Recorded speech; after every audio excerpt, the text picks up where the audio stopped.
What's going on, everyone? Welcome to the Yakuza Fan Podcast, episode 25 for February 22nd, 2017.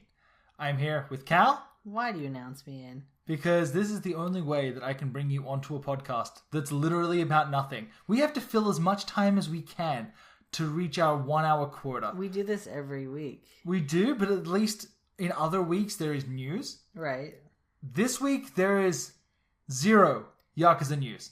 There is none. There is absolutely none. There's nothing to talk about. I at this point, the last photo contest hasn't released yet. I've got nothing to talk about this week. All right. Well, that was the Yakuza Fan Podcast. Yeah, so we'll see you next week. No, you don't get off that easily. Nice try. Okay, so what do we want to do? Do we want to continue our discussion from last week, or do we want to jump into? That's going to be a cliffhanger for the end of the episode. We'll see at the end of the episode. Okay, why don't we jump into, as you do every week, right? What have you been playing this week? Why don't you start? Because I played one game. Okay, well, why don't you start? That way we can get your one game. No, because I want to see how long you can take like a little nap while I'm going through mine. No, I'm going to take my nap now, and then I'm going to talk about my game for the rest of the show. No, that's not going to happen. Okay, I'll start at the top of my list. I've lost my list. Okay, this week I actually played a surprising amount of games. Instead of my typical one game, yeah, I actually managed to fit in, what did I get? 6 games. The first game on the list we already talked about before, I think. I'm pretty sure I've talked about most of these before. So okay, then don't talk about any though. We're done. Okay, well, the show's over. Okay, first up, I played Star Wall, which is like a space jousting game with like floppy physics where you play as 2 narwhals trying to stab each other. Well, 2 or more. Yeah, it's great. Like it's dumb. It's dumb fun. I think it's only worth a couple of bucks or free with Plus. Yeah. I honestly don't think I ever would have paid for this game. So, whatever. I would be disappointed, but they have female assassins, which is more than Assassin's Creed has. So. Assassin's Creed 3. Yeah. I believe every Assassin's Creed since then has had female assassins. Yeah. Just to buck the trend. Then I've played The Swindle, which was another PS Plus game, which is kind of like a steampunk stealth game. It's like a 2-dimensional game with this weird steampunk comic book aesthetic, where you are given randomized houses to break into. That sounds awful. It's really good. So you break into the house, you like have to like knock down robot guards, hack steampunk computers, steal everyone's cash, take all their clockwork. Exactly, get out scot free. And then, as you loot, you unlock better skill upgrades, and then you can take on harder districts with like more randomization in the houses. Like, it's very interesting. It's again, I would pay for this game, but I wouldn't pay much. This is the. I feel like this game would be great. It might even be on the Vita. Right. Like, it's one of those games that I would like to just. It's a pick up and play. Run a map. The levels are insanely small. Like each level is only like maybe 5 at most 10 minutes long. Like, it's very, very quick pick up and play gameplay. I like it. There's nothing, there's nothing wrong with it. The upgrades are fun. Like, it's a game. I put a little bit of time into it, not a whole hell of a lot. What else? I have played Not a Hero, another PlayStation Plus game. Wow, almost like you played all the PlayStation Plus games. It's almost like I've had some time in between Yakuza 0 and Kiwami's coming out not for a while, and I've just been trying to have a little bit of a disconnect just to kind of recenter myself. So I'm like, okay, let's just check out some.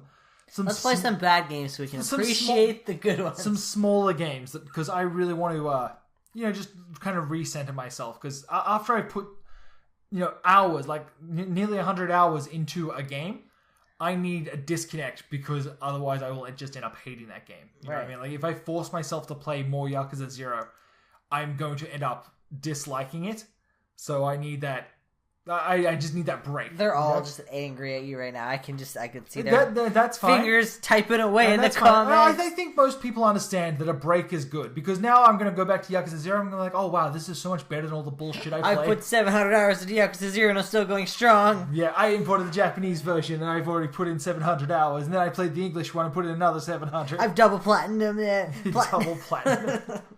I imported the Chinese version, got the triple platinum. Shouts out Lachlan.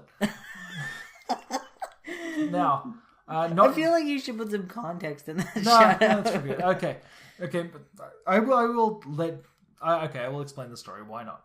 Okay, my brother is a huge Demon Souls fan, Yeah. He has the PAL version of Demon Souls. Sorry, what did you say? Thought I heard you say masochist. Yeah, no, not masochist. Demon Souls easy. Once you run through it once, you know exactly what the tricks are, and it's actually surprisingly easy. I actually found it pretty easier than Dark Souls when I was playing. Yeah, but once you know the tricks, you just run through it. I find the things that it does a little bit more annoying. Like you know how there's some quests in Dark Souls 1 that are like, how the hell was I supposed to know how to do this? Wood grain ring. Wood grain ring is a great example. There's a bunch of stuff like that in Demon Souls where it's like, how was anyone supposed to know this? I played through that whole game. I didn't realize that you could get holy weapons, and holy weapons just passively recharge your health. There's a zone that is nothing but poison, and you don't get enough poison healing items to go through that zone. The key is you make a holy weapon and run with that, and it fights the poison. That's how you play that zone. I didn't know this. How did you know that? Exactly. Was there some NPC you're supposed to talk to? You can find a holy mace, but I don't run with a mace, and it doesn't say why would you equip it? It doesn't say anywhere in the description of the mace that it refills health. Anyway, so my brother, he played through the, I believe the English version, the Japanese version, and the the PAL North American and Japanese versions of Demon Souls. Why did he have all three of Demons? I believe he got one. I thought it was Dark Souls he did that with. I'm pretty sure he did both North American and PAL with Dark Souls as well. Not the Japanese version though. Why did he get the Japanese? Did he get it before it came out? I don't honestly. I thought it was Dark Souls he got the Japanese version. I don't honestly before it came out. No, it definitely wasn't Dark Souls. Definitely not. Like, he didn't get into the series until Dark Souls. After Dark Souls. Because I was the one who told him to do it. Then why would he import the Japanese version? Of Demon Souls? Yeah. Because he went back. What? He went... because he didn't beat Demon Souls first. He did Dark Souls, then went back to Demon. Yeah, but why would he import the Japanese version specifically? I don't have an answer for you. That will be an exciting conclusion that I will only give to you after this podcast. We need to text him. Exactly. For all I know, it could be like a different version. Like all I know is he's got two platinums. I thought it was Dark Souls that... Dark Souls, he has 2 platinums. Demon Souls, he's got 3. And like to platinum those games is tedious. It's very tedious. Can I move on with my Sorry. with my what I've played this week? I'm always just shocked when people... I've never platinumed a game. I platinumed a single game. What game was it? It was ESO HD collection. Oh, I helped you with that one. Did. Thank you, Cal. Okay. So yeah, I've been playing Not a Hero. It's a two-dimensional run and gun thing. I don't know. I don't really like it. I gave it... I've played it a couple of times because like first time I played it, I was like, oh, I'm not really feeling this. Yeah. I gave it a couple of days. I went back to it like, okay, I'm still not feeling this. And then I deleted it. I feel like, again, it's another one of those ones that would work well on the Vita. Yeah. If I had nothing else to play. Yeah, if there weren't every other game. Yeah. But just, I don't know. There's something about it. I don't know if I'm just not getting the mechanics right, but just every single level just feels the same. And just, you run in, you shoot people, and then you move on to the next section. It's like, why am I bothering? Who cares? We should skip the next one. No, why not? I'll throw it in there. Again, I've been playing more of Trails of Cold Steel. I have gone on my first field trip. Like, I just reached the point where my class has gone on a field trip to the next town. So he's out, and I get this text message. So it's like, I'm going on a field trip. We're learning about this thing, the history of this thing. I'm like, what are you talking about? There's no context. Then it finally dawns on me. I'm not in high school anymore. I'm going on a field trip. I can only be talking about Trails of Cold Steel. I don't know what you were doing. I go on adventures. Sometimes I mislabel them. Yeah, well, I thought it was exaggeration or something. No. No, it was a video game. It's always a video game. Assume that whatever I'm talking about, it is video game related. That's the easier way to live your life. Okay. Next up, I've only got 2 more to go here. I played the For Honor beta. That's a video game made by Ubisoft. Yeah. That's a very... An Abstergo game? Allegedly Abstergo. It wouldn't surprise me. But it is just... I mean... you've seen some of the promo for that game, right? What would you say that game was supposed to be, like, based on the advertisements? Is that the one where you're like knights or something? Yes. You play as knights, samurais, or Vikings. Like the Dark Souls PvP system, kind of? Not even close. That's what I was kind of thinking. Not even close. Honestly, it is more like a fighting game. and like you go into it, and you can have like 1v1 matches, 2v2, or 3v3. Yeah. And it's kind of like if you're fighting someone, you get like this this high. Oh, you get a wheel around the person that you're fighting, and they will go to do their attacks, and you have to point your right stick in the position that they're attacking. So if someone's coming at you from the top, you push the stick up, and you'll block or deflect them. And then you know, like it's not turn-based, but like you can actually feel like you're having a proper fight.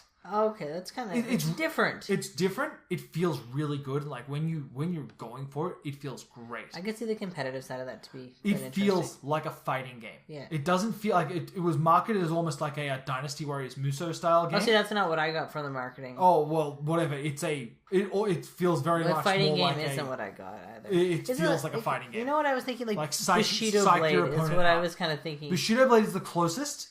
But it's like, psych your opponent out, do the blocks better than him. Like, if you're 1v1ing someone and like, if you're 2v2ing and you're taking someone on and then someone attacks you from the side, if they're going to attack you, you just point the stick in the direction that they're attacking you from. You can deflect their weapon and then go back to your main fight. Like, that is pretty cool. It's really, really cool, really clever. The interface is so bland and boring. Like, it's just such a load of nothing. Yeah. The two big things I took away from it that I really like that I want to see more games copy going forward. Okay, as I mentioned, there's 3 factions, right? They're engaged in a larger meta war. Like there is a warscape and there are seasons of war. Okay. As you take on as you battle it out based on what class you pick, like whether you're a samurai, a Viking, or a knight, as the seasons wrap up, the levels will change to reflect who is the current winner of that battle. Oh. So if the knights win a season, every level turns to like, medieval castles with like springtime and banners and all that bullshit. Oh, okay. If the Vikings win, every level becomes snow-covered and, everything's like a little bit more archaic and, Viking-esque. And if samurais win, everything's fucking sakura blossoms and bullshit. Yeah. It's a very interesting way to change the world and to get more mileage out of your levels. Yeah. Because they're not there all the time. They're only there based on who's winning. Right. So it's very interesting to see. I like it. I don't think I would ever buy it for like... It was expensive. It's very expensive. Honestly, I could see myself plopping down like $5 for it. But by the time it's going to be $5, there's not going to be a community of people playing it. I think or the people who do play it are going to be so good. Yeah, that's the other problem. Apparently, it's full of pay-to-win items, and I just don't care. Oh, that really sucks. I will never drop a single dime on a pay-to-win item. Like, no, especially unless it is experience rooms in SMT games. Yeah, give me all of those. I think that's a horrible way to do things. In this game, like, because it is full price, this is an example of where I hate DLC. Mm-hmm. I don't mind DLC in certain situations, but this is one of those ones where it's like, you can't put pay-to-win items in a full-priced game that's competitive multiplayer. Yeah, I totally agree. Like, they really set this game up to be, as I said, a fighting game. It feels, right. Then release so it goddamn good. At a cheap price, or free if you're going to put that crap in. Yeah. Like, one of the best examples of, like, battles that I took... Oh, jeez. One of the best battles that I took, I was fighting, like... I was, like, a knight, and I was fighting, like, 2 Vikings. And one of them... I was having a one-on-one on a bridge, and one of them, like... One of the knights tried to swing at me. I deflected him, did, like, a shoulder charge into the main knight that I was fighting, knocked him off the bridge, and then turned around and, like, buried my... sword into the skull of the other one. You can do like execution moves. Oh, okay. They're super brutal. It feels really good. Like, I've got to say, Ubisoft nailed it with these mechanics. So, anyway, that's kind of a shame that it's wasted on this kind of game. I think it's a good start. Mm-hmm. Like, I think that For Honor 2 is going to be better. Yeah, but do you think For Honor will sell well enough with pay-to-win items and nothing but multiplayer? I couldn't tell you how well it's selling. To be perfectly honest with you, it's out. Yeah, it came out on Tuesday, I believe. Oh. But yeah, I just meh. Okay, the final game I've been playing. Yeah. And this one, for whatever reason, I skipped it when it first came out. I was like, okay, this is one of those rare occasions where I didn't play the previous game in the series and don't care. Yeah. I have been playing Infamous Second Son on the PlayStation 4. That's a good-ass video game. The superpowers that you get are fantastic. I really dig like the neon power, for example, like where you get like super speed and like the ability to not kill people, but like tie them up just by shooting them. Mm-hmm. Super cool. But you played the first Infamous, right? I played the first one, but I didn't play the second one, and like apparently all of the shit happens in the second one. Like, yeah, there's a lot of story moments.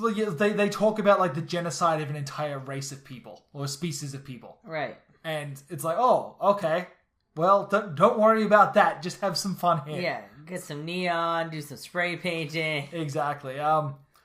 I will say it is the perfect game of put on a podcast, put on a show.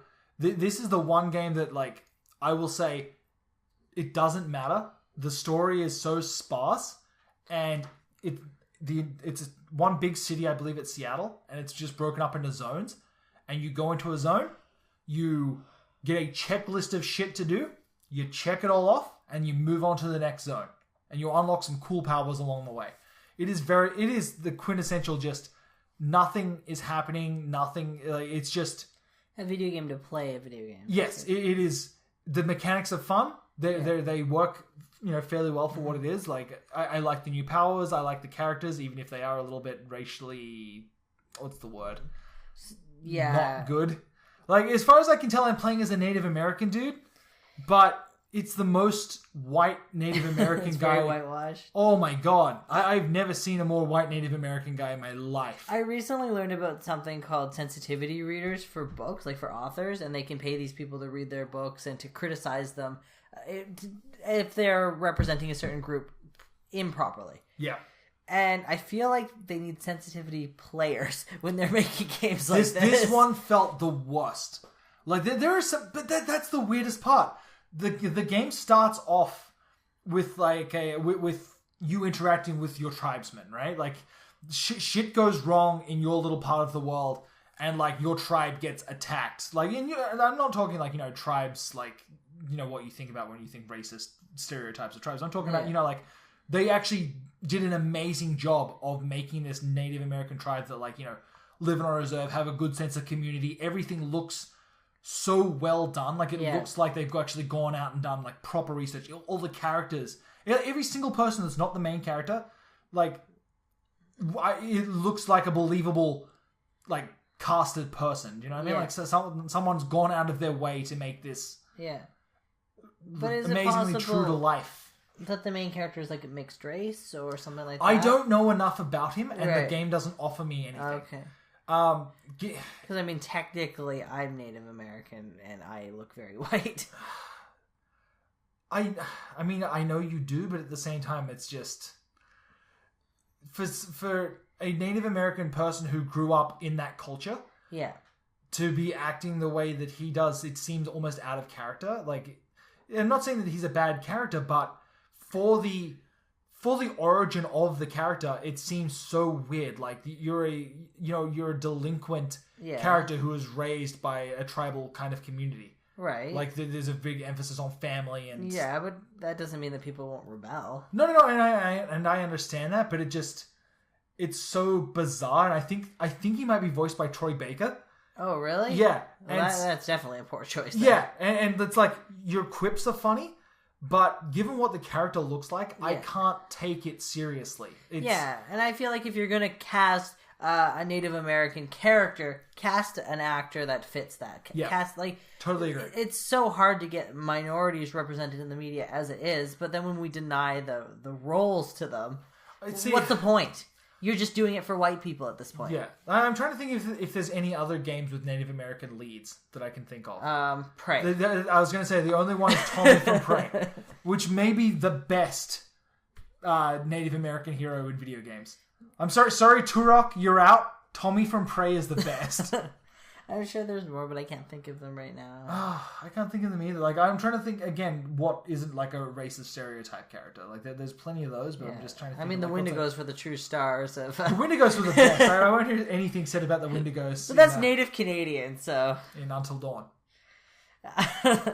Yeah, I'm coming up short. And see, that's my problem too. I only know from this country's perspective, which is different than the American side of things. Yeah. Like our whole culture and everything. Even if the native groups were almost the same because they were nomadic and they moved between both places, borders didn't matter. Obviously, the way the Americans and the Canadians handled natives ended up being very different, so the cultures grew differently. Yeah. So it's not like we can sit here and comment on something that we're completely ignorant about. I understand that, but again, no, it sounds like they were also ignorant when they made it. But that's my problem. I want to know. If you go, I want to show you the start of the game. Like, it's only like a 10-minute section. Yeah. But it's so good. Right. And everything is so well written, and every single like model of like the community hall, things like that, it feels so alive and just like of that culture. Right. And then you got this main character making these dumb quips. Well, I don't mind the dumb quips, but I think that even like his so strange. But even like the way he's designed, he looks a little on the white side. No, I totally disagree. I feel like he feels very Native American, like scrawny, yeah, but like I guess I honestly think like you looking at the character's face. I see a Native American person when I look at that character, and then when he starts speaking, but what are you looking for? Like an accent or like? No, not like an accent, but just it's the actions that he takes that seem out of character for the society that he grew up in. Like, right. He seems like such a cocky smartass. Yeah. For no reason, based on the upbringing that he was given. Like, he seems.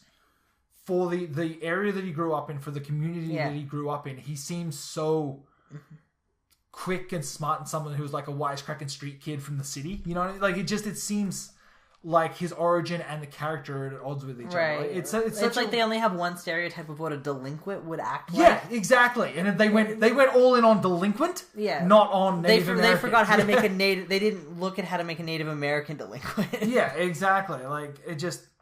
And again, as soon as Troy Baker starts speaking, is that him? I'm almost positive it's Troy Baker. Look it up. If it's not Troy Baker, it's what's his name? The other guy there. The guy Nolan North. Nolan North. Yeah, it's one of those two. I think it might be Troy Baker though. But either way, the second he starts speaking, I'm like, okay, this is weird. And I don't know. Other than that, though, I'm loving Infamous Second Son. You're right. It's Troy Baker. Yeah, it's so obvious. It is the most Troy Baker-y Troy Baker. Troy Baker playing Delson Rowe. Yeah, Delson. Like, it's so weird. But I love it. Like, the gameplay is sick. I love the superpowers, but it's a good game. Like I said, it was $5 on the PSN. It's totally worth it. Like, totally worth it. Yes. I think that's it. I think whitewashing aside, it's worth it. It's really good. I don't even think it's on sale anymore. I picked it up like last sale, but I didn't get a chance to play it this week. I'm sure it'll be back on sale. Yeah, it's Sony first party. They can do what they want. Exactly, and they do. It's really good though. You've been playing it a lot. I didn't expect to enjoy it as much as I have been. Like I was kind of lukewarm on the first Infamous. I was like, okay, the story's really cool, but I didn't. You played the whole thing though. I think I 100%ed it, or close to. I don't think. I mean, I didn't get the platinum, obviously, but was there trophies then? I don't know, but then there's like other things that game did that this one doesn't. Like with the lightning powers in the first game, you could grind on rails and electricity, like on power lines. In this one, sure, I get super speed and I can run anywhere, but there was something just cool about grinding on things.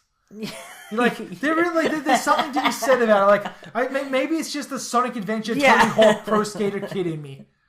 But any game where you can grind on anything, I love it.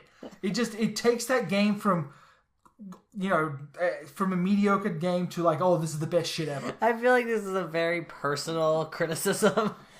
I think that if you asked anyone whether they should put grinding in a video game. Okay, well, you can't say grinding or no grinding, but grinding or any single ability game to turn into smoke and go up. No, any single game is improved by 50% by grinding. 50%? It's very specific. There's been research. This has been researched by the most technically minded people. It is a 50% increase in fun. It was a study. It was published in a journal. It was peer reviewed. Cal, is grinding fun? Yes. There you go. The results are in. 100% of people in this room agree. Mm-hmm. But I mean, really though, like, name me a game that doesn't have like sick grinding. Like that grinding isn't a pleasure to do. Even if the game is shit with no redeeming qualities except for the grinding. I'm not wrong.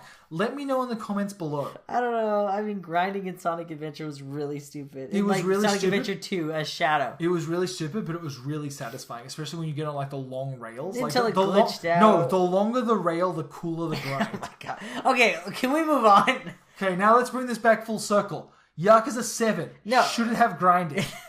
I mean, if it's got battle dungeons. Why not, right? No, I mean the battle dungeons are grind. Oh, okay, I see what you're saying. You know what I would love to see? What? Do we get to talk about my game? We will in a second after Yakuza 7 speculation.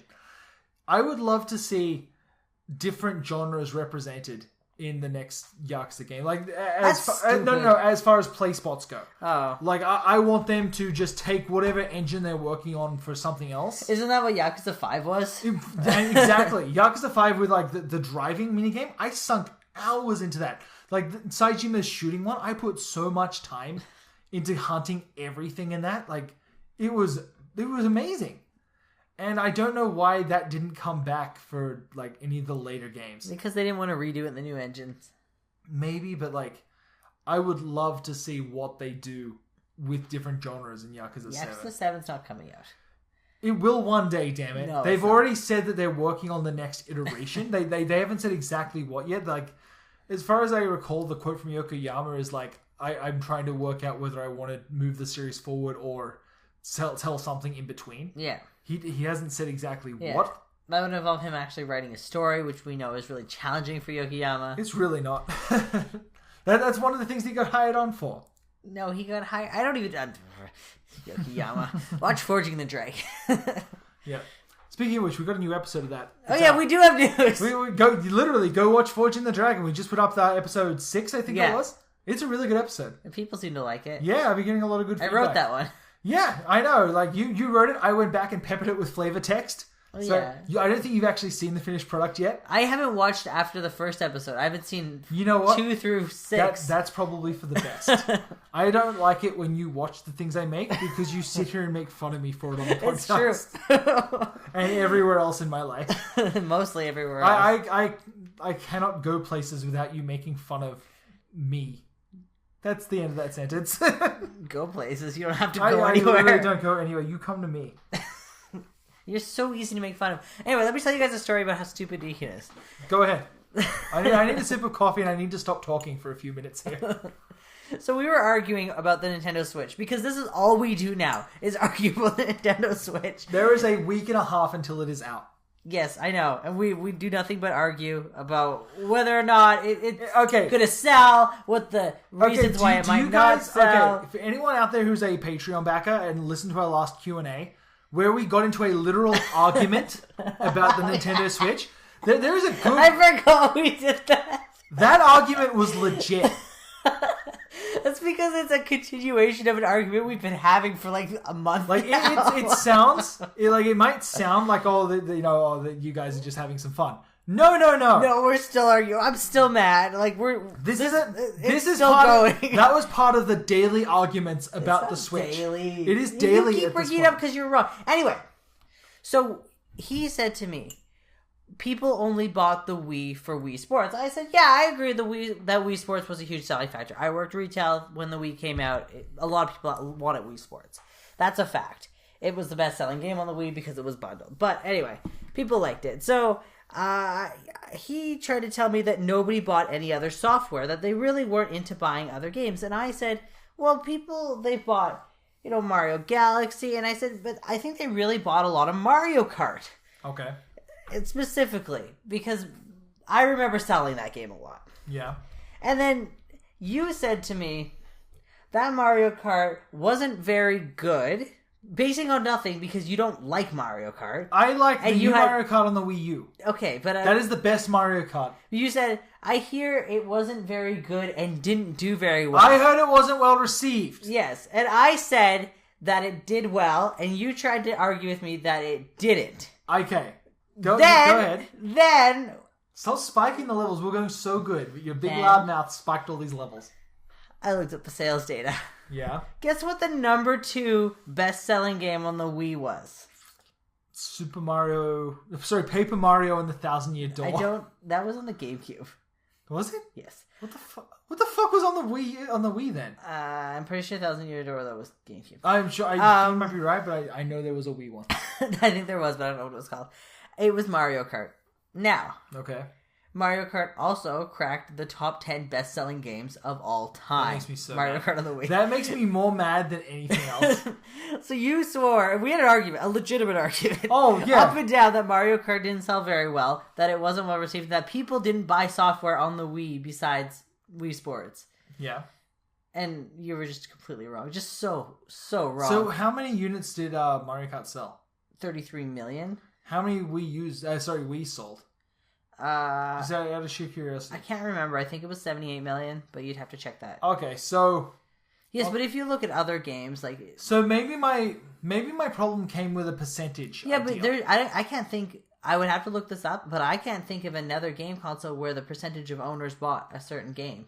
Like if you look up COD, for example, on the PlayStation 4, yeah, and that was the only game out for a while, pretty much.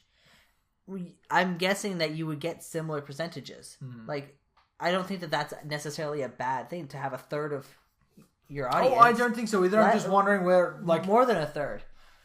I think that's pretty impressive. I stand corrected. I still really worry about the future of the Switch. We're not talking about the future of the Switch right now. We're not bringing this up again. Okay. I just wanted to tell everyone how wrong you were because you didn't acknowledge me well enough because you were working. Okay. And I sent you this information on Hangouts and you did not let me be vindicated enough. I know. I was on the phone at the time. I was so mad. So right. All right. So guess what I played this week? You're never going to guess. If you listen to the podcast every week, you're never going to guess. The only game that you've been talking about for the last 2-3 weeks. No, I only started talking about it last week. It's Stardew Valley. Another story time. So I played Stardew Valley when it first came out on the PC.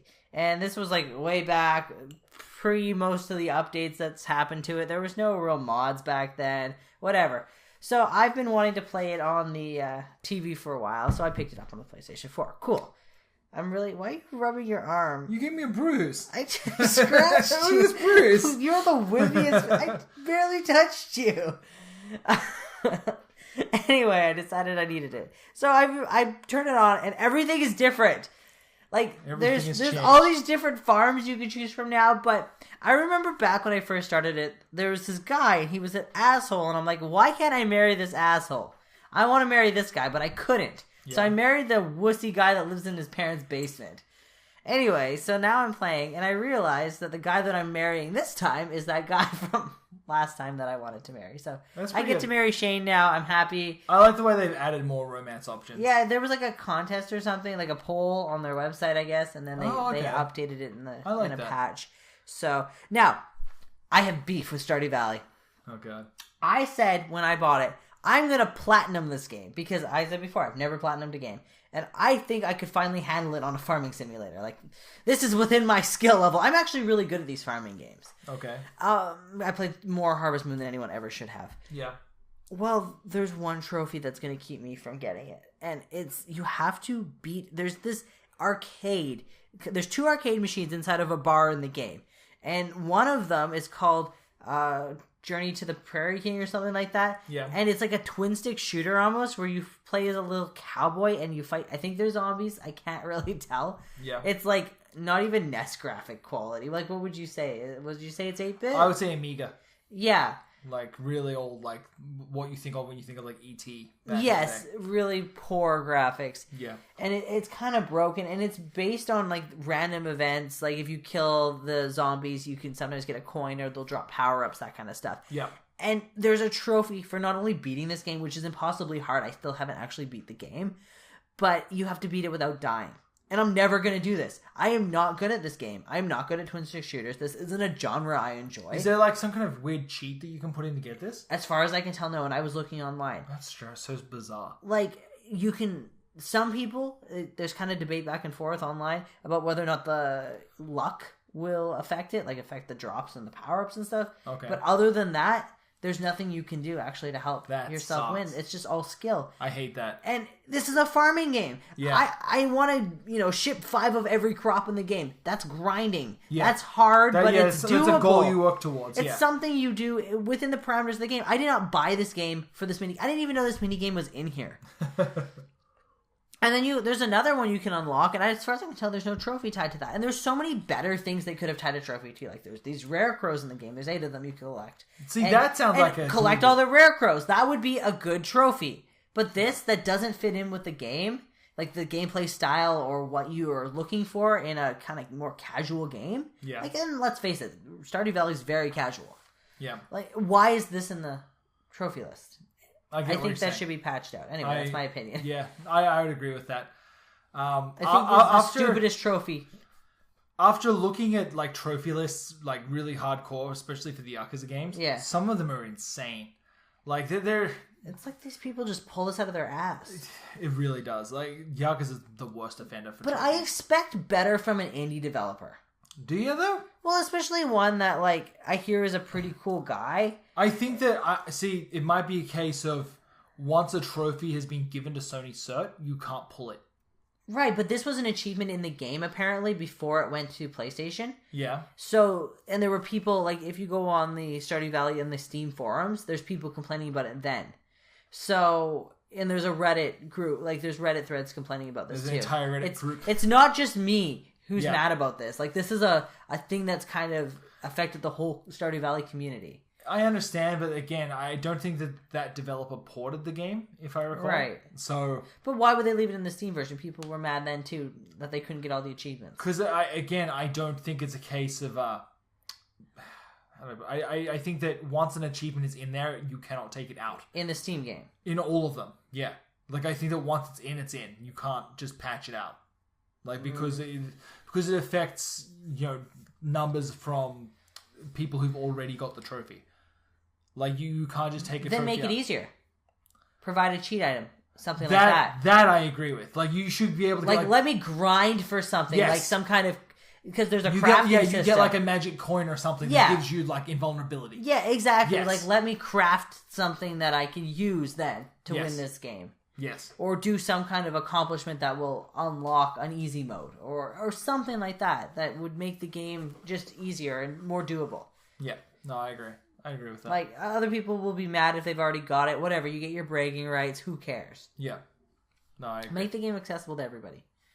But I can't think of a game that I've played where the trophy has deviated so far from the gameplay. Like, from the regular game. Yeah.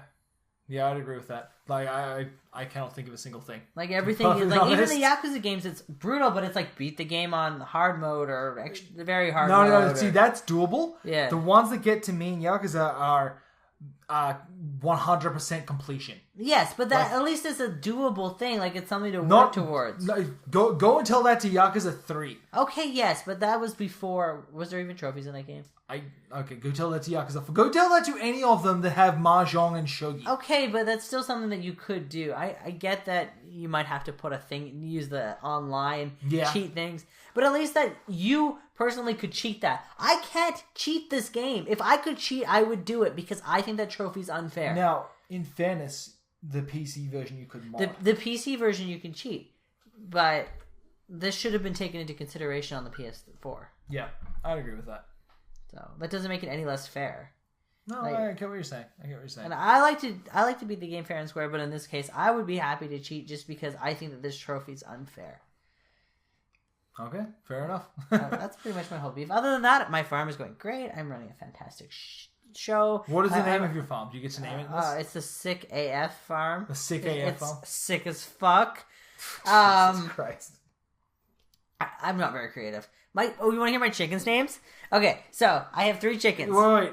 If one of them's not called Nugget, you need to leave. Okay, so none of them are called Nugget. Goodbye, Cal. I have KFC, Drumstick, and Ala King, as in chicken Ala King. I got the joke. But I need to make another one that's named Shercluck because I named my cow Moriarty. No, you need to name one Nugget. What are you doing? And you need to make it in charge. You need to get a rooster named Nugget. I can't get a rooster. So that way you can be in charge of everything. Oh. Really? Why can't you get a rooster? Because you just get chickens. It's a farming game. It's exactly. It's not very good. I disagree. You never can get... Because it's ripping off Harvest Moon, and Harvest Moon you can never It's get. an homage to Harvest Moon. Whatever, same thing. Homage is a fancy word for rip-off. Oh, nonsense. Okay, so where do we go from here? Do we talk about... We still need to talk about the best games on the PlayStation 2 and the GameCube. I still don't want to talk about that, because I don't know. Or we could talk about upcoming games that look sick as fuck. Okay. Or we could just end it here and, just take the rest of the night off. Well, I canceled my Mass Effect pre-order. Yeah, why? Because lots of reasons. 1, Mass Effect 3 is ending. 2, because it's expensive. 3, because I don't have time, because there's so much coming out. Yeah, this is the most front-loaded year. It's awful. There's so much crap to play at the start of this year. And, I don't want to leave it. Ukulele is coming out. Yep. Of course, I'm getting my Switch, so I've got Zelda. Yep. That's going to be a big endeavor. Yeah. Zelda games take forever for me. That's just it. I've heard so many people complaining that, I was going to get Horizon Zero Dawn, but Zelda's going to be out in a week. Yeah, and they're basically the same game.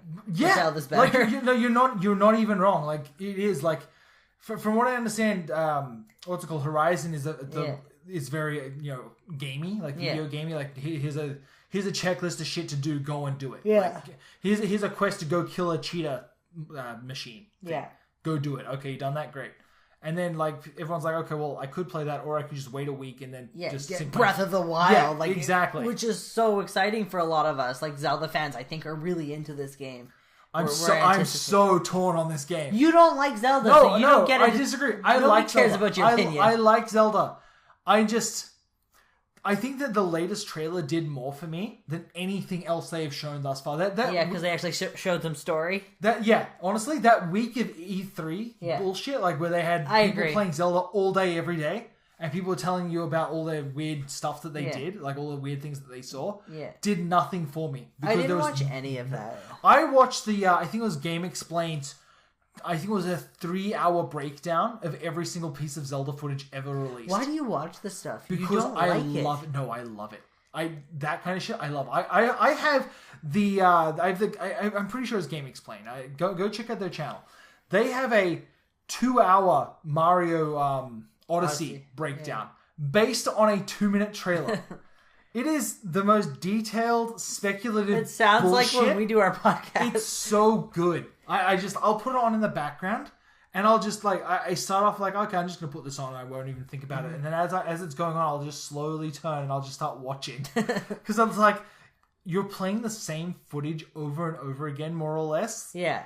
But you pause it here, you highlight a section. Oh, could this be a thing, or could it be this thing? Yeah. And that's the whole bit, and it's great. I don't get it. Okay, on a personal level, I love to speculate, but I don't get this whole consuming speculative media. To watch it, the game is going to come out at the end of the year. Why not just wait? Why waste 3 hours of your time for a game or 2 hours of your time, or whatever it is? Even Zelda, 3 hours of your time when the game is going to be out in a few months, and you're going to get to play the whole thing. Because it's really cool. But why not just wait and experience the coolness? Because why speculate? Because the way that I consume media and the way that I enjoy being part of the hype cycle, Yakuza fan, let's face it, for all the stuff that we do here, we champion the Yakuza games. We get what is going to be cool about these and show it off and get more and more people into the idea of it and show off, oh, look at this thing, isn't it cool? Look at that thing, isn't it cool? Because that's what excites me, is seeing the things that are going to be cool. Right. So when someone does a 3-hour video breakdown of something... But you don't even play Zelda. But I want to know if it's going to be cool. And I'm going to tell you it's going to be cool because I don't want to know it from you. You're biased. They're biased. No, they're not. Yeah. No, these guys... That's like getting your news from Yakuza fan. Yeah. We're speculating on what's going to happen in the next Yakuza game. It's going to be great. Yeah. The next Yakuza game, will it be a 4 or a 5? Look, I'm not saying that there's not a slight bias towards the style of game that Yakuza is, but I feel like we do try to be fair. I always point to my review of Yakuza 6, right? Where there's a lot of what I consider to be negative in that review. But then I go into the review for 0, and it's like, I didn't have a problem with any aspect of this game. To be fair, your 6 review was really negative when you first wrote it, and then I moved stuff around. Yeah. It was a lot better. Yeah, I totally agree. Like that's because, for me, 6 feels like a step back in many aspects. But I'm not going to put out my opinion. I'm not going to put my opinion out there without it being my honest opinion. Yeah. When I talk about these games, or when I talk about any game, I'm going to be honest with what I'm feeling at the time that I do it. 6 was a little disappointing for me, so I made that reflective in my review. Unfortunately, there's a long list of stuff in that game to be disappointed about, and when you're writing something like a review, it's hard not to have a huge list of those disappointing factors in front of you. And unfortunately, all the good stuff is the stuff that's been good through the rest of the series. Right. So there's only so much you can talk about. Okay, well, this is the same as before, so it's great. Yeah. Whereas this, you have to comment this is different, and it sucks. Yeah, we need to comment on the different. You know what you're getting into. Yeah. So exactly. Let's talk about what's new. Exactly. If you took out everything that I disliked about 6, it would be a 5 out of 5. But unfortunately, these things that I disliked were also in there, and they were new. So I have to comment on them, and But you can continue to make argument that I'm biased about what I say about Zelda. I mean, I can, but you're not reviewing Zelda. No, but if I was, I would be as fair. You should review Zelda. Breath of the Wild? Yes, I will edit the footage for you, and I will put it up on our second channel. I can review it, but do it. Well, everyone's going to be reviewing it. Exactly. You might as well just throw your voice out there. True. I mean, there was Zelda. I still... Everyone's going to hate me. Controversial moment here. Yeah. I still haven't finished Twilight Princess.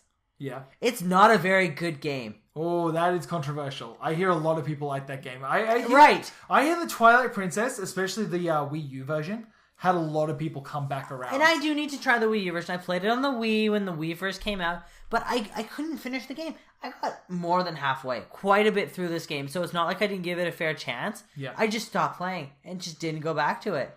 We did the same thing with what's the other Skyward Sword? Yes, but Skyward Sword... We stopped playing it for like a year, and then we were like, we should really finish that. And then we went and just barged. But Skyward Sword made me want to go back because it was interesting. I was completely opposite on that. I didn't want to go back. I was like, yeah, I guess we can, and we just kind of, like I said, I liked it. For me, it just felt like I was just barging it. Like I really wanted. You don't play Zelda games, but I play Dark Souls. So what? Different. Really? Is it though? Yeah.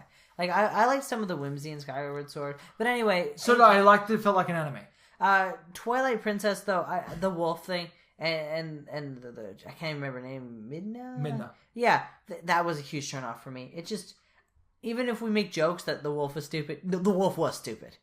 Like it's got a lot of people stand by the wolf. Okay, they're wrong. Those people are wrong. The wolf is in Breath of the Wild.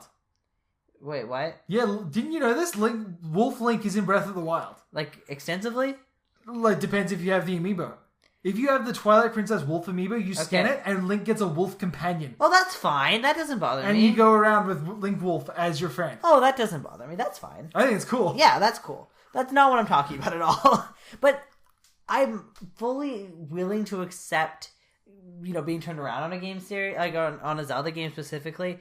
I did the same thing with Wind Waker, where it was like, I was coming out of Ocarina of Time and Majora's Mask. Yeah. So, in Majora's Mask being a game that I really, really liked, and Ocarina of Time being a game that I sunk a lot of time into. Yeah. So, and I finished both of them, like completely finished them, got all the masks in Majora's Mask. Like, I was really into these games. Them.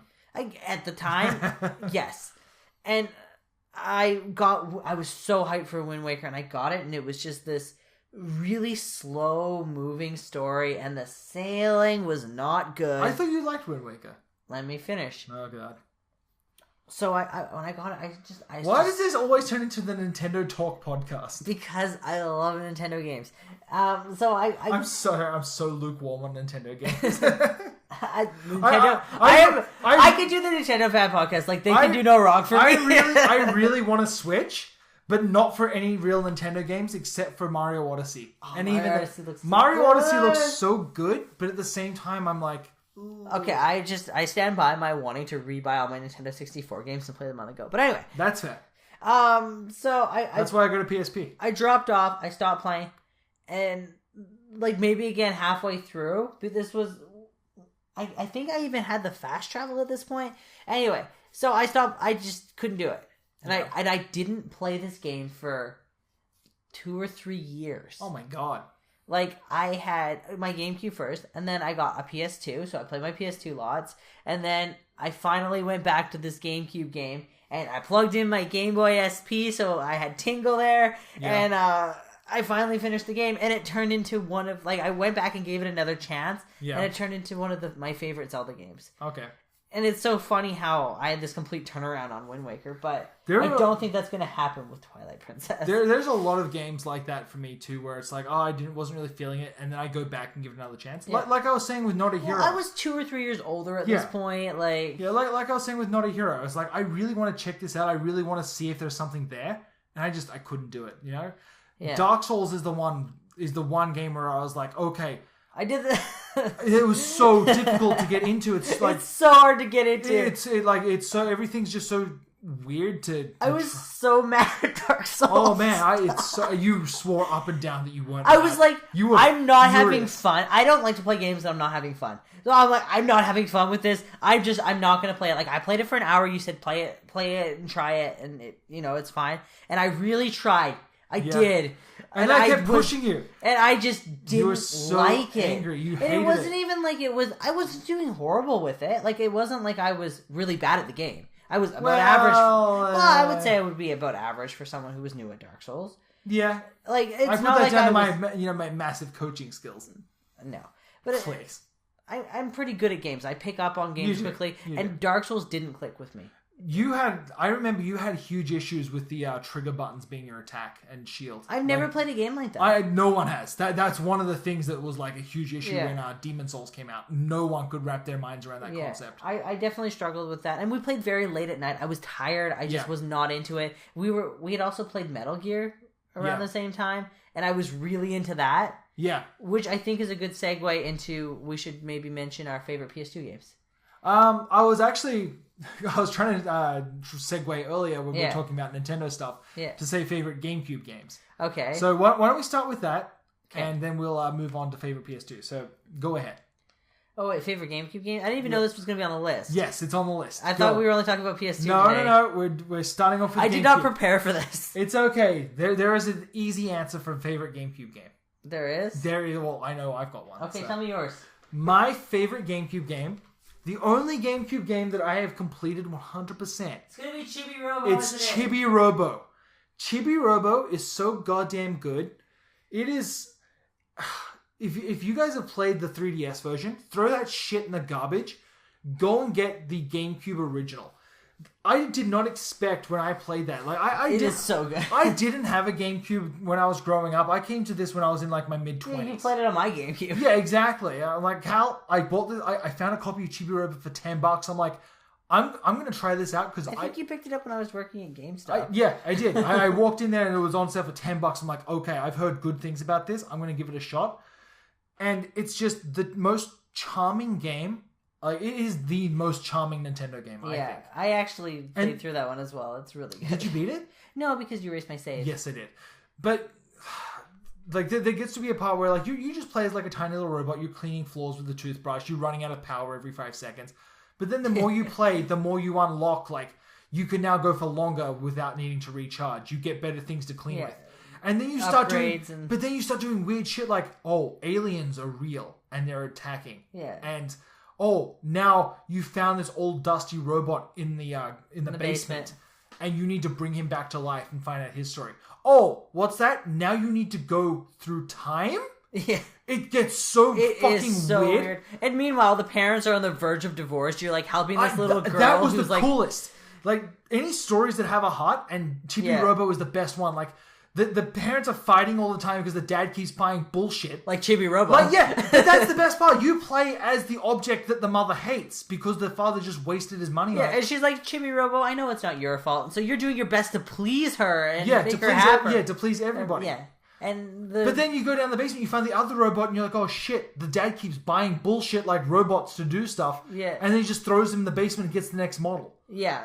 Like, the goddamn Chibi Robo. It is so the good. original Chibi Robo, if you give it a chance, like, it looks like this dumb, like, cleaning, happy-go-lucky game on the surface. Yeah. And, like, the fact, like, there's parts in it where, like, you're talking to, like, all these toys and they're alive and they're hard-boiled. And I love that so much. Eventually, like, it comes across as the whimsy of the game, almost like for the year it came out, it was almost Toy Story-esque. Like, of course the toys are alive. Like, you're Chibi Robo, you're talking to the toys, they have their own lives outside of the family. Yeah. But then you, like, as you play, you find out, well, no, toys in this world aren't just alive. Like, you're a robot. You're very specifically made to be almost living. The toys came to life through some other weird means. Yeah. This isn't a part of this world. This is something fucking weird that's going on in this house. Yeah, this isn't meant to be. Yeah. The whole game is full of cool moments like that. I will champion Chibi Robo as the best GameCube game. Yeah. It's really good. That is a good choice. Followed by Billy Hatcher and the Giant Egg. Oh, really? No, I've never played that. I have it sitting over there. I will say... I played a few minutes of it, and it was horrible. I will say Evolution Worlds is the best, second best. Evolution Worlds is a re-release of the Dreamcast game. Well, you can't count Dreamcast. But it also has like but it's a compilation of both, and I believe a third as well. I know, it's really good. Well, in an effort to exclude re-releases, I won't include Ocarina of Time in this list. That's fair. My favorite game of the GameCube isn't Wind Waker. Okay. It's Chibi Robo. It should be Chibi Robo, but it is not Chibi Robo. It is not Smash. Okay. It is not Resident Evil, which is a fantastic GameCube game. What are other games? Oh, Animal Crossing is another one it is not, but very well could have been. I put a lot of time into Animal Crossing. Okay. Also, the Harvest Moon game on the GameCube is very, very strong. Okay. Is it going to be Soul Calibur? It's not Soul Calibur. I played a lot of Soul Calibur 2 with Link. My favorite GameCube game has got to be Luigi's Mansion. Really? Yes. That is surprising. Not Mario Sunshine. No, Mario Sunshine was not that good. It was okay. I had fun with it, but I've never completed it. I'm not saying that was necessarily a bad game, but I didn't really like it as much. And it's better now. The older I get, the better it is. Because going from Mario 64 and expecting that again sucked. Yeah. But that's why I'm so it's excited so about long, Mario Odyssey. Yeah. Like they've said in interviews, their explicit inspiration for Mario Odyssey is Mario 64. Yeah, and I'm really looking forward to that. And like I even don't Mario like- Galaxy was better. I don't like the fact that you have to throw your hat in that game. Have you seen that? Yes. Oh, I'm not looking forward. Well, we'll see. We'll see. I hold out on my judgment. But Yes. yeah, Luigi's Mansion was really unexpected for me. Yeah. When I played it, I was not really sure. It was kind of creepy, but not. And it's like Chibi Robo. There's so much more about the game Under the surface, Yeah. right? Like it looks like this Ghost hunting game. Yeah, it looks like this happy-go-lucky almost kids Yeah. game. And then like the more you scratch at it, the more you're like, oh, okay. Yeah, all the this. ghosts have their own backstories and Yeah. personalities, and then you fight the boos, and there's. Do you feel like Nintendo has gone away from that?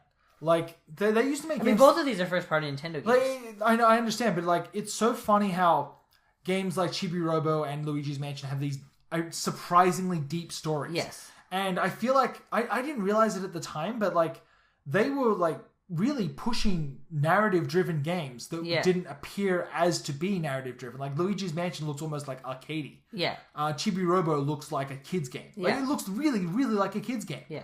But It's then way too hard for kids to play. yeah, oh god, yeah, it is. But the more you go to it, you're like, okay, there's these amazing narratives. And then you go to like the Wii U. Yeah. And Donkey Kong Tropical Freeze, I think it's called, where it's like, okay, Donkey Kong has to stop bad guys. I think it's because they gave it to a different developer, maybe. No, because that developer did Metroid Prime, which is arguably one of the best narratively driven games. But Metroid Prime. No, Metroid Prime is like has a hardcore following. That's true. Like, and not just that. Mario 3D Land. But I can't. Mario 3D Land is just like this paper thin narrative where it's like, oh, Bowser stole the princess, go. Well, I can't even think of any, like, even going back to the Wii. Like, it feels like from the GameCube, the Wii, they went real casual with everything. I will argue that Mario Galaxy 1 has a very good narrative. Yeah, but especially nothing... as you're on the ship trying to, like, resurrect Rosalina and all that other, like, the overworld stuff. But I can't think of other Wii games, like, first party. I mean, what else was there? I mean, really, no, Smash! Especially at Subspace Emissary mode. It was great. Yeah, they did try and... I think that the turning point, honestly, was Mario Galaxy 2. Yeah. Mario Galaxy 2 just has like a level select system. I think they got lazy. But they seem like they're trying to reel that back in with like the Switch games, that at least the way they're advertising them look. I mean, Splatoon has a bit of a narrative. So Splatoon has an overworld, which I really appreciate. Yeah. And yes, it has a really good narrative. Yeah. Like there is deep lore about Splatoon hidden in that game. Yeah, I think they just slacked off, and they're less willing to take risks because things haven't been going as well for them. Yeah. Back in the GameCube days, they could afford to be a bit more risky. Did you hear about Mario? I believe it's Mario Tennis on the Wii U. Is just like the most basic bullshit game. Like it was a full price release title, and it's like, here's some tennis. Fuck you. Yeah, like, I feel like they're just giving up with some of that stuff. Yeah, like, that and Mario Tennis, like, and the first two, like the Nintendo 64 and even the GameCube versions were so good. Yeah, and the Game Boy one. Yeah, the Game Boy Color Mario Tennis is the fucking best. Is it like Mario Golf where you go through like... It's a full-on RPG. Yes, where like you level up your stats, you take on the different courses, like you go training. Like it is so goddamn good. If there's one RPG that I will recommend for the Game Boy Color, it is Mario Tennis. It is so good. Fuck. I'm gonna go play that later. What happened to Nintendo? Like, I still think the Switch looks like a turning point for at least some of these games. Like they're going, unless the trailers are misleading us. It seems like they're trying to go back to basics for some of their mainstays. Like Zelda looks really good. Do you think Zelda will be up for Game of the Year? Yeah. Do you think it will win? Depends what else comes out this year. Mario Odyssey. It depends how good Mario Odyssey is. I think that if Mario Odyssey comes out, I don't think Zelda's going to hold a candle to it. Well, we'll see. I agree, though. I think Mario Odyssey, if it's as close to Mario 64 as they're arguing, it's going to... It's built from the ground up for the Switch. It's going to be really hard to not make that Game of the Year. Like, we're so nostalgic. If it comes out in December, it's going to miss its opportunity. Right. But if it comes out just around the end of November or around the middle of November, then I think that could win especially with it being really fresh at that point. Mm-hmm. And then I don't know what else. Nintendo doesn't have a whole lot coming out this year, which is fine for a console release. Like, yeah, I mean, I would still argue that Breath of the Wild is a better launch title than Knack, and the PlayStation 4 sold really well. So, can you fucking believe there's a Knack 2 in development? No, did anyone buy? I guess we did. Yeah, we bought Knack, but we only paid $10 for it. We traded that shit in so quickly.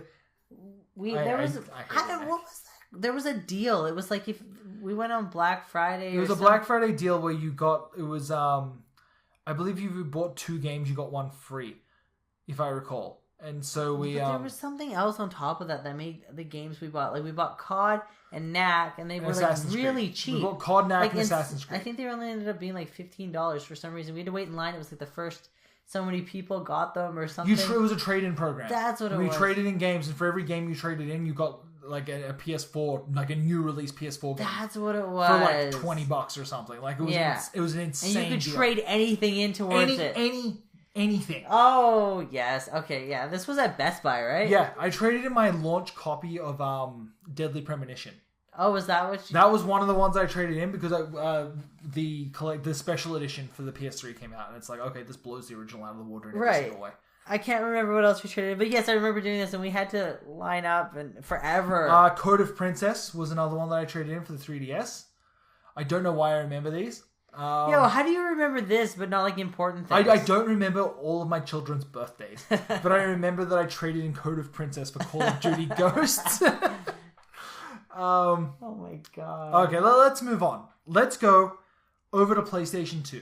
Okay, now we discussed this earlier. Yeah. We came to a consensus that Snake Eater has to be removed from the list. I think because it is too good. Snake Eater is the Citizen Kane of PlayStation 2 games. Just like Earthbound is on the SNES. Yeah, it is so perfect in every way that like that nothing can hold a candle to it. Like I understand that like there are different genres and things like that, but like everything mechanically that Snake Eater does, there's no game better than Snake Eater. There's really no like, and not just that, it holds up today. Like going back and playing Snake Eater today feels good. I did that, and it holds up better than like it's almost as good as the Phantom Pain, like just mechanically. Oh, I would argue it's better. I don't know. Just don't play it on the Vita. Yeah, the Vita version sucks. But, I mean, everything that Snake Eater does is just so good. Like, best soundtrack. Yeah. Best character. Yeah, everything. but like I said, just best mechanics. Like, did they... And even the shit, like, if you're wearing the Soviet camo, they can't shoot you in that one. I had no idea. I had absolutely no idea that was a thing. Like, I didn't realize that all of the camos had bonus effects. Yeah. That was crazy. There's duck camouflage. Like, I mean, yeah, it's perfect. Perfect game. 11 out of 10. Yeah. I don't think that anyone can argue that Snake Eater isn't a perfect game. Like, I would only... For the time. I would very cautiously hand out, like, 10 out of 10s to games. And, like, for me, it would be, like, Ocarina of Time and Snake Eater. Yeah. I can't think of too many more that are I would put... But even Earthbound, I don't even think I'd give that a 10 out of 10. I just love that game. I agree. Like, flaws and all. Like, I might give a 10 to Demon Souls. Not Dark Souls. No, but Demon Souls is flawed too. I feel like it's only flawed the first time you play it. Yeah, but there's a limit on how much you can carry. But that's not an issue because it's a hardcore RPG. Like, to me, that's part of the charm of the game. Like, that inventory management is part of the appeal. Yeah, okay, but what about the thing with the holy weapon you talked about earlier? That is not fair. But it's not fair. It's not fair, but I don't mind it because that's on me to learn. You're biased. I'm not biased because if I was, I'd be giving a 10 to Dark Souls. Dark Souls is, for me, a 9. Oh, because... see, I played both. I know I didn't finish Demon Souls, but I would give Dark Souls a higher rating than Demon Souls. I think that Demon Souls, every single boss and encounter in that game is excellent. Like, they're all fun.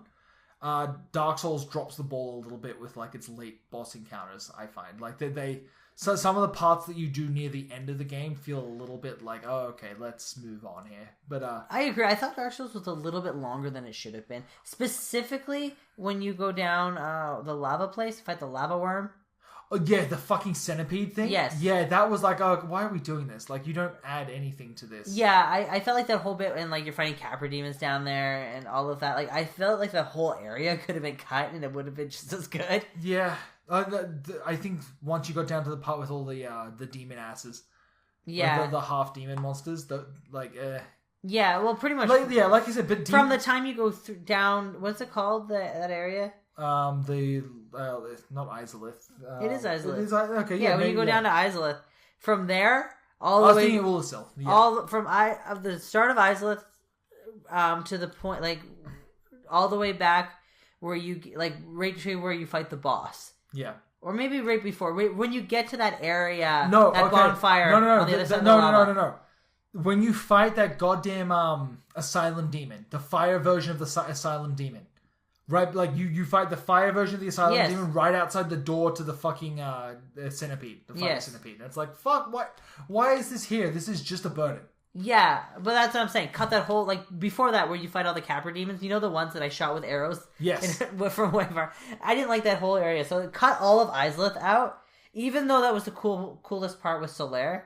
And just cut that bit and start me right at that bonfire at the end of the lava zone with the skeleton guys, the skeleton dinosaur things, and just take me, let me fight the Witch of Izalith that way.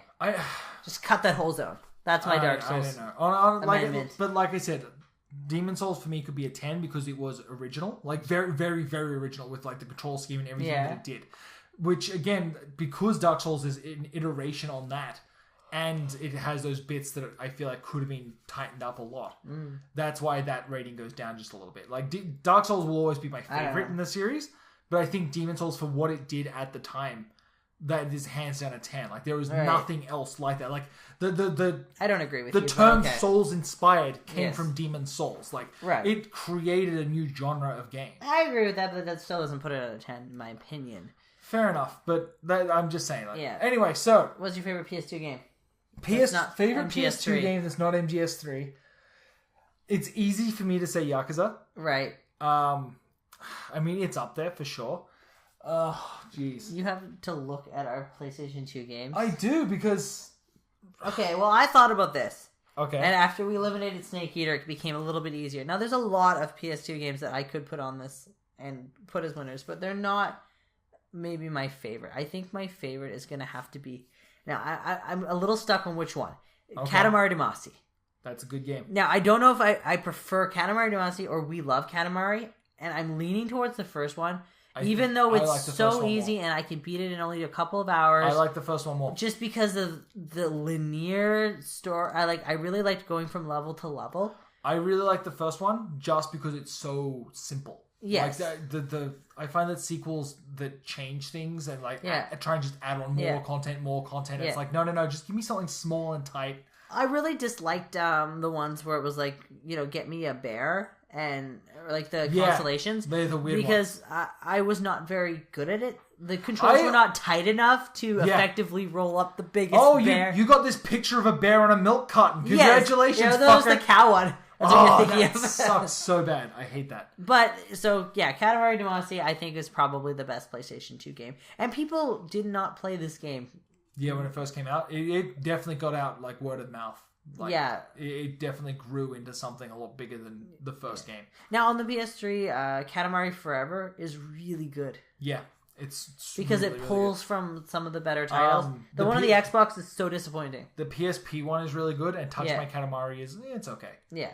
But the PS3 one is like the best version of it. Yeah, it's a good if you want to get into Katamari Damacy and can't really get the old games, but they are on the PSN, I think. But anyway, if you don't want to pick up the old ones or whatever, that one is a good place to play. Like Katamari Damacy 1 will definitely always be my favorite. It's one of those games that just rekindled my love of weird Japanese games. I always imported, pirated the Simple 2000 series. Yeah. But Katamari Damacy was the first one that was like, oh wow, this is this weird collection of visuals and music. Do you remember the first time you listened to the music of Katamari? Yeah. And it's like, holy shit, this is this is something that I like. That was something that was defining for the genres of music that I went on to as an adult. Fucking weird Japanese shit. I love it. Katamari is one of those games that I had seen multiple times in the store. I had looked at the case over and over again, and it wasn't even expensive. It was like $25, which at the time was very reasonable for a PS2 game. Yeah. And I was like, I can't figure out what this game is. Was that the one that I told you? You were playing We Love Katamari, I believe, in Japanese. Yes, that's right. Yeah. I imported the Japanese version of. I think it was the We Love Katamari. No, or you were playing the first one and you were super hyped for the second one coming out. One of those two things. That might be. Jesus Christ, we've known each other for a long time. We have definitely. And you were telling me about this game, and I'm like, I remember seeing this. I looked up the box art. I'm like, that's what this game is. I had no clue. I couldn't work it out. Yeah. And so I picked it up. But I was drawn to that cover. I remember at the time, we were chatting fucking a lot. Just talking all the time.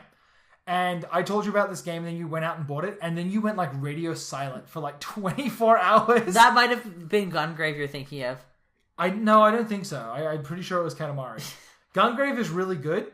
Especially Rockabilly Red Cadillac. I got Gungrave from EB Games, and they put the wrong game in the case, and I was so mad. I had to go back to the store and make my dad take me again to go get this game again. Well, it was a good hike. It probably took me 45 minutes to walk from my house there. So, anyway, that's so funny. So, what's your favorite? Okay, my favorite PS2 game that's not Metal Gear Solid 3. Yeah. It's really difficult because You don't have an answer, do you? You're stalling. No. I do have an answer. I was originally thinking maybe something from Shin Megami Tensei, but you hate Shin Megami Tensei. I love Shin Megami Tensei. I especially love Persona. Persona 4, I think, got me into that style of game, Persona. But unfortunately, Persona 4 Golden did that. Yeah, and I think that the PSP version of, the Vita version of Persona 4 Golden is what did it. Yeah. So I don't really have any PS2 context to play that game. Raidou Kuzunoa is an action version of Shin Megami Tensei. Is that what it's called? What? Raidou Kuzunoa? Or isn't it a different title? Which one? Raidou.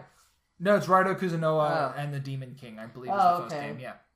That game's really good, but again, I play those well after the fact. Yeah. And I was already into it. I don't think anyone can go into those games knowing exactly what...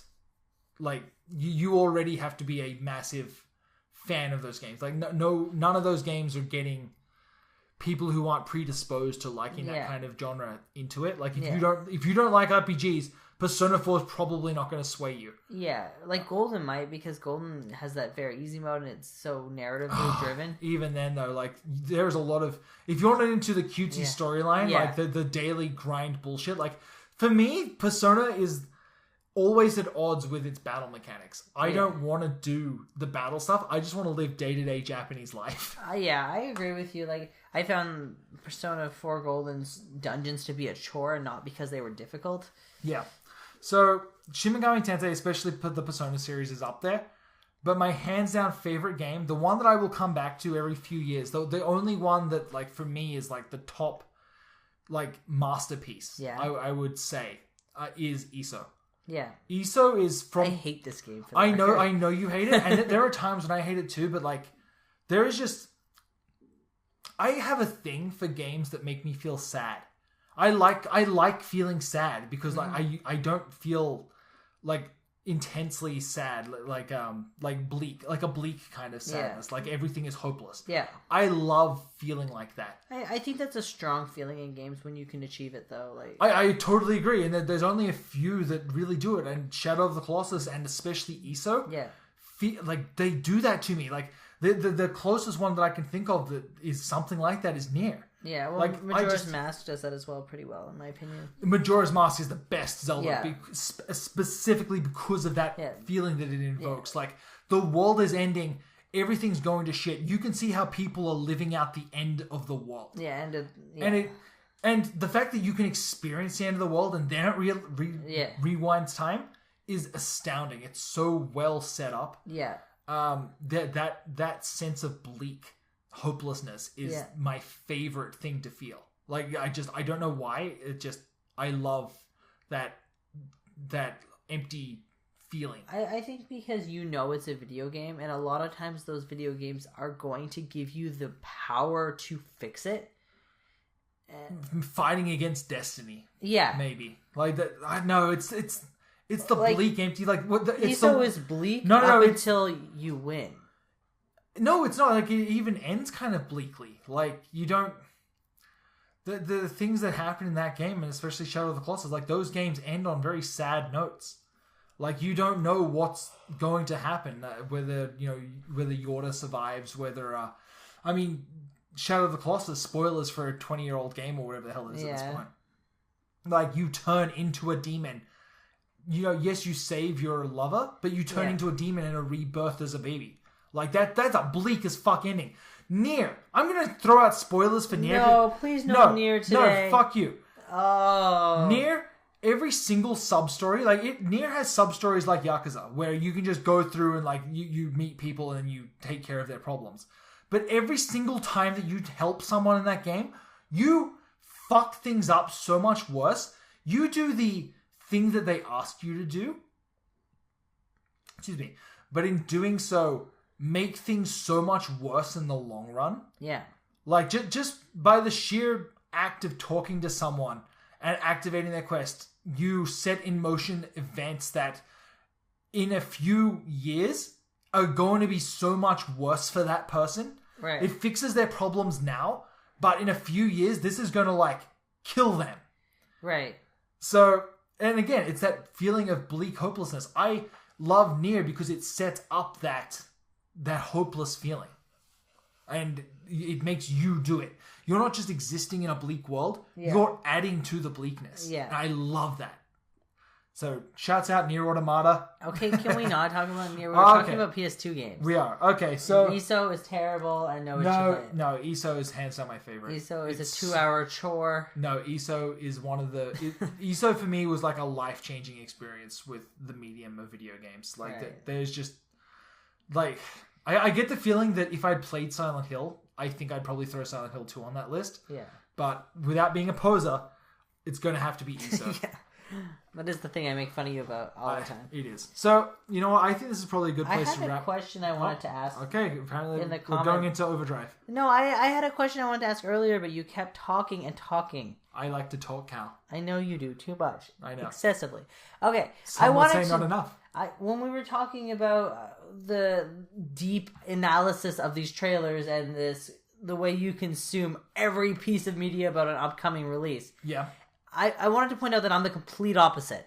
I hate to find out. Like, once I've committed to something, I'm done. I don't want to hear anything more about it. You made me physically turn off a YouTube video today of someone unboxing a Switch. The official Nintendo channel Switch unboxing. Because I want to unbox my Switch, and I don't want to see someone else do it. I want to do it. There's going to be a Switch inside of that box. I know, but I love to see a new console come out of its packaging. Like I know that I have to be the one that has to go and pick up your Switch. Yes.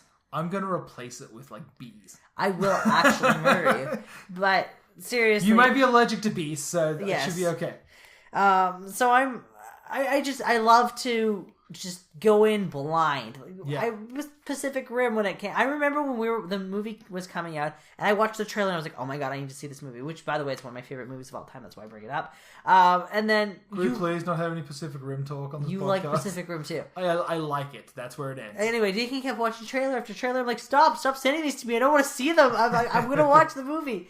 And I don't get it. I cannot wrap my mind around this. Spoiling stuff for yourself. It's the hype train. I live in a world where it's like, I know I'm going to get spoiled just because of what I read and what I do. Like, someone is going to tweet me spoilers. Going to be crazy, so I'll just play the game when it comes out. And... Yeah, but like, I've never been spoiled to the point where like it's been an issue. Like, I can spoil little things for myself and feel fine. Yeah. But I never get like the major twist spoiled. I think we should that I would be disappointed. I think we should revisit this next week because I want to talk more about Yakuza 6 and the hype train, or just in general, like being disappointed about games. Okay. Like how the hype train can do that. But I want to know. Leave a comment if you're still listening. Like, are you like me? Do you decide you're going to watch or play something and just shut it all down? Like, you don't want to hear any more about it? Or are you like Deacon, where every week you're like, oh, I can't wait to see what's going to come out in this game. I want to see more and more and more. I'm going to look at everything, read every magazine article, watch every video. I went onto YouTube and turned on alerts for channels that I want to see whatever the next spoilerific video is. Right. I love it. I love watching Let's Players get shit early so that I can see what they're doing. I understand what you're saying. Maybe this is something to say for next week, but fuck it, I'll just say it now. When I was trying to get into Dark Souls, and I couldn't, I couldn't do it. Like, I couldn't grasp the control scheme. I couldn't get what was going on. The thing that sold me on it to keep going forward was seeing people Let's Play it and like seeing, okay, this part isn't that bad as long as you do this. Okay, but that's a different situation. Even though it spoils it for me. Yes, because you wouldn't have played the game otherwise. I could have kept throwing myself But you wouldn't have. I don't know. I kept coming back. It's kind of a different situation. Like, if I start to watch... Like, if I say I'm not going to watch it, I'm not going to play this. Yeah. And then I start watching it on a Let's Play, and I'm like, wow, this game looks really good. I'm going to play it. I would then turn off the Let's Play and go play it. But I think that's totally fine. Okay. It's just when you're committed, like completely committed, like Nier Automata. I can't pronounce it. What is it? What is the name of this game? It's up in the air between Automata and Automata. Okay. See, that's my problem. You've pronounced it both ways to me. No, I always say Automata. You said Automata. I always say Automata. You're lying. Anyway. I'm not lying. So, the new Nier game, you're watching all the trailers. You're like, oh my god, there's a new trailer. I'm so excited. Hey, I've been very good. There was a 30-minute playthrough with PlayStation Blog. Yeah. I watched 2 minutes of that, and I haven't put it back on because within the first 2 seconds of that video, they spoiled a major plot point. Like, if you have played the original Nier and you watch the first 2 seconds of that video, you're like, okay, I get the plot. Yeah, but maybe that's early on. Maybe you'll get that from the beginning of the game. I'm more concerned that they think that they're being coy with it. Yeah. Like, oh, they're never going to get this plot point. And it's like, oh, it's so obvious. Maybe, or maybe it's so obvious because it's the first thing you learn in the game. I don't know. I like, you know, in Yakuza 0, there was the 1 hour playthrough, the first chapter playthrough. Maybe it's kind of like all within the first chapter of the game, first like hour of the game that they're showing off.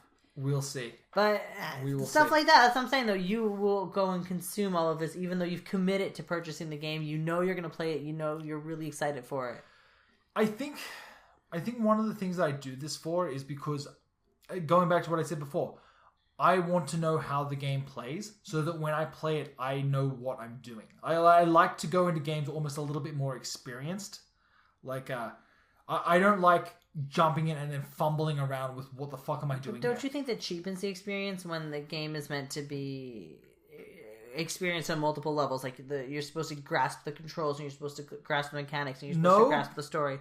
No, not for me, because I'm not enjoying myself until I've learned the controls. Games, like with the exception of Dark Souls, what game is difficult to catch on quickly? Like Zelda's an example. It's Zelda. It's going to play exactly the same way as all the other Zeldas. That's great. I'd never played a Zelda game before, and I've been sitting here playing, what's it called? Ocarina of Time. Yeah.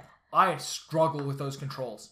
Like, don't get me wrong, I'm using an Xbox controller. Yeah, but you've watched me play Ocarina of Time, so what good is watching me with the controls?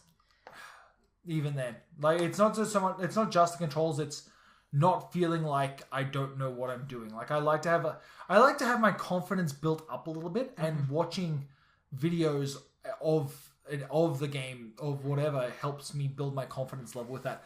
And not just that, I'd like to be part of the conversation of games and upcoming games. And when everyone else is also consuming this media, I like to consume it too. Like, I talk to you, I talk to my brother, like I talk to whoever will chat with me about it online, because I like to speculate and talk about it and have opinions about video games that are not yet released. And I don't think it's right to have an opinion about a video game that's not yet released, to an extent. I think you can, like, because my opinion of Nier Automata is, this game looks fucking awesome. I can't wait to buy it. Did you see that hype new trailer? But my problem with that is it extends too far in either direction of people saying, this game is going to be the best game ever, Yakuza 6, or this game looks awful, it's going to fail, it's going to suck, and I think that we're not giving games a fair chance. We're putting way too much bias, and I really dislike, and I know you disagree with me, I really dislike the way hype culture builds up games or tears them down before they come out. There's been so many great examples in the past year. There really has been. I don't really mind it, though, because the games that I want to see championed, the hype machine has been doing it really well. But there's nothing wrong with a fair hype machine, but you don't need to be like I can get hyped for a game and see media that comes around like on Twitter or whatever. Yeah. I'm on Twitter a lot. Yeah. And still it not be me seeking out every single trailer. Like, I see Nintendo posted a new trailer for Zelda. Well, I'm not going to necessarily watch it. Like, I'll catch the major ones. But why not? Because I know I'm going to play the game already. Like, okay, I'm already excited for this game. Okay, but what if they're showing you something that you wouldn't have known about if you didn't play the game? Why would the trailer have something that's not in the game? What? Like, what do you mean that I wouldn't have known about? Like, what? Okay, what if they show you? Okay, a good example with Zelda. Yeah. Like, and this is something that I've learned from watching trailers and consuming media about it that you might not know. There is a Well, I didn't know about Wolf Link, but then I don't care because I don't have Wolf Link. Okay, but there are things in the trailer like, there's things in the game like a time stop power. Yeah. Okay, and from what I understand, like, you can use that to create like a square of stopped time.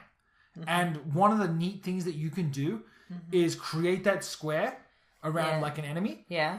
Throw bombs into the square. Yeah. And they just stop. Well, that's and then click off the time, and then all these bombs just barrage the enemy. Very cool. And I'm sure completely covered in a tutorial in the game. No, it's not. I'm sure I'll figure it out, and then I'll feel like a damn genius. And that's the problem, is that a lot of the stuff, especially for Zelda, is people going, I had no idea you could do that. And there's like, especially in this Zelda. But not enough people have had the game, and I don't trust reviewers because they have to cram everything in so quickly that they didn't get to spend enough time with the game. Like, how can they effectively say, I didn't know this was in there? Well, how long have you actually played the game? Did you rush the story, or did you? Well, I mean, that's hard to say, because like I listen to like a lot of Easy Allies content, and they talk about this extensively because they do reviews. Yeah, like they're the ex game trailers guys. Yeah, like they know what they're doing, so I can trust their opinions. They spend almost as much time with a game as I do when I review it. Like, I don't feel comfortable reviewing a game unless I don't need to necessarily beat it 100%, but unless I've at least touched every single piece of content that's available, I can't feel comfortable in reviewing it, and I feel like they're the exact same way. Right, but still, that doesn't mean... I've seen them be way off base with some of the things they've said. Or just like completely... What? I don't have any examples right now, but I know that there's been times where I've watched their stuff and went, you guys are stupid. How did you not recognize this? Or how did you mess this up? So I think that it's just a personal thing. And trusting one person saying they didn't know. I will say IGN is a big culprit for that. Yes. Like IGN has a huge problem where they review games or they put it out to what's the word? Oh God, help me out for the word here. I don't know what you're talking about. Independent reviewers. Freelancers, thank you. They will get a freelancer to review a game. Yeah. And that freelancer can turn it in, but they may not know as much as a full-fledged games journalist or someone who works for the site. Like there's been several reviews that I can think of where the reviewer just didn't get it. Right, and that happens. But that's my point is that I would love to play the game and have that happen and feel like a genius when I figure this out. And I'm a pretty smart person. I work things out in games. I think that I would probably learn that strategy. Unless it's rolling or dropping your shield. I beat Dark Souls, so... Not 3. Oh, that's because I haven't had time to play. Yeah. Because I would rather play... Shane? I have to marry Shane. We're having a wedding soon. We're having a full wedding. Okay, so you're all invited to our... No, we're having a spring wedding now because it didn't rain in the fall and I couldn't buy the amulet. Alright, so you're all invited to mine and Shane's wedding, everyone. Oh, please please make sure to like and subscribe for more. Follow you on Twitter. Follow me on Twitter and I will tweet a photo of our wedding. That is a promise. No, put out like a Vine. No, Vine's not around anymore. Put out a video. Oh, no, I'm just going to use PlayStation Share. That works too. So it's at Calculate at Risk with a K. Yep. Follow me on Twitter too, at YakFan. And okay, I think we need to wrap this up here. This has been an extra long episode. The No News Week episode is now, I think, our longest episode we've ever done. Always. I told you it was going to happen. Go watch Forging the Dragon. Share it with your friends. Yes, share it with everyone. Share it with people you don't like. Share it with people you do. Yep. Post it on all the forums you go to. Post it on Reddit. Yeah, just post it wherever you can. So we got more stuff coming up on the channel soon, hopefully. Yes. We need to discuss the script. Yeah. Stay tuned. Spoiler cast for... Yakuza 0 spoiler cast. We're doing it this weekend, so jump on the Discord and we're talking date and time shortly. Yeah. So it's Saturday night, right? Yeah, Saturday night. North America. So it'll be like Sunday Central time. Yeah, Sunday morning for all you people across the pond. It's going to be insane. Okay, guys, I'm wrapping this up. I'm pressing the stop button. Cal, say goodbye. Goodbye. Goodbye, everybody. See you next week.